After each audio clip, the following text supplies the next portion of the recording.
हम इस समय झांसी जिले के एरस से सटे हुए ग्राम पंचायत डिकोली में हैं और डिकोली वो जगह है जहां ऐतिहासिक और पुराणों के अनुसार प्रहलाद जी को इस गहरे पानी में गिराया गया था। और ये मान्यता है यहाँ बुजुर्गों द्वारा, ग्राम पंचायत द्वारा के बुजुर्गों द्वारा बताया गया है कि 80 खाटों की निवार जी और कम से कम 90 पीढ़ी, जिसको हम बुंदेलखंडी में एक आसन बोलते हैं, पीढ़ी में एक रस्सी बंधी हुई रहती है, उस पर बैठा जाता है।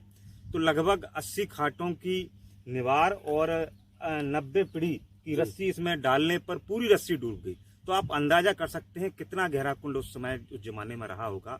तो ये काफ़ी प्राचीन नगरी है एरच, और इससे सटे हुए इलाकों में प्राचीनता के कई साक्ष्य पुरातत्व विभाग को मिले हुए हैं। और हमारे लिए बुंदेलखंड के निवासियों के लिए गौरव का विषय है कि ऐसे महान जो भक्त हुए हैं वो हमारे बुंदेलखंड में हुए हैं।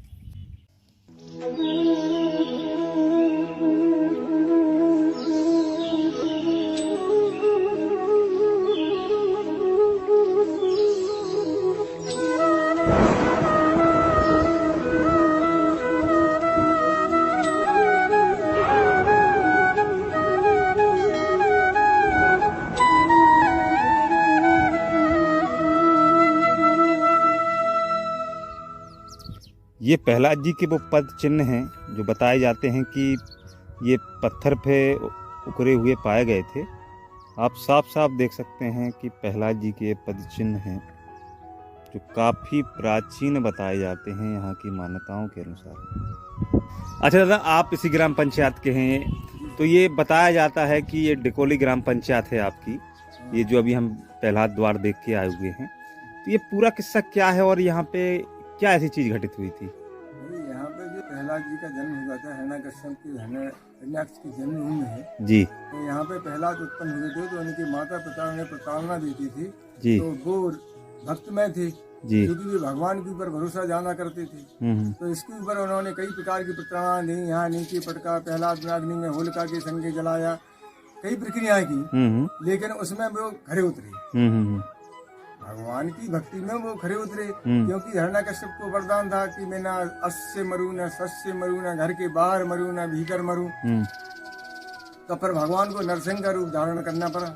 नरसिंह का रूप धारण करके उन्होंने नखों से अपने जंघाओं पर अत्पर टांग करके देवी के ऊपर, न घर के बाहर न भीतर, इस तरह से उनका। अच्छा, हिरण्यकश्यप को वरदान था। हाँ। तो मतलब वो इतना अत्याचारी होगा तो कि धरती की ओर जने जो राजा लोगों को कवर नहीं कर पा रहे थे, ना वो अस्य से मरता था, ना सस्य से मरता था। अच्छा, भगवान खुद परेशान थे उसके बाद। तो यही से भगवान विष्णु को अवतार लेने, भगवान विष्णु ने नरसिंह का रूप धारण किया। तो अच्छा, इसे अपन को एक शिक्षा जाओ मतलब अपन बुरे आदमी के ना भी अच्छे भक्त पैदा होते हैं, हमेशा होती चली आई है। चलो दादा, आपको बहुत बहुत धन्यवाद दादा। ये जो प्राचीन स्थल है, ये अपनी कहानी बयान कर रहे हैं कि किसी ज़माने में यहाँ पर बड़ी सुंदर इमारतें बनी होंगी। ये जो पुरातत्व विभाग द्वारा यहाँ सर्वे भी किया गया है, तो ये बताया गया है कि यहाँ पर कई प्रकार के प्राचीन स्तंभ देखने को मिले हैं।